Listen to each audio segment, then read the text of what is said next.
What if I told you your road trips are gonna get faster because you won't have to wait in long lines at toll booths? India is adopting a new technology called Global Navigation Satellite System or GNSS. But why replace something that's already working and has already been paid for like FasTag? FasTag relies on RFID technology, where a sticker on a vehicle's windshield is scanned at toll booths to automatically deduct tolls. While this method is faster than cash payments, it still requires vehicles to stop at toll booths, potentially causing long queues during peak hours. Also, we need to maintain a minimum prepaid balance to ensure smooth transactions. What is GNSS and how is it better than FasTag?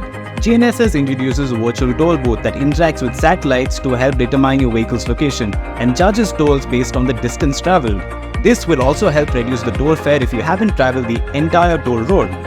This technology will eliminate the requirement of physical toll booths. They are also expected to offer prepaid and postpaid payment options. Do you think this move is going to reduce congestion at toll booths and save you precious time, or does FasTag do the same? Let us know in the comments below.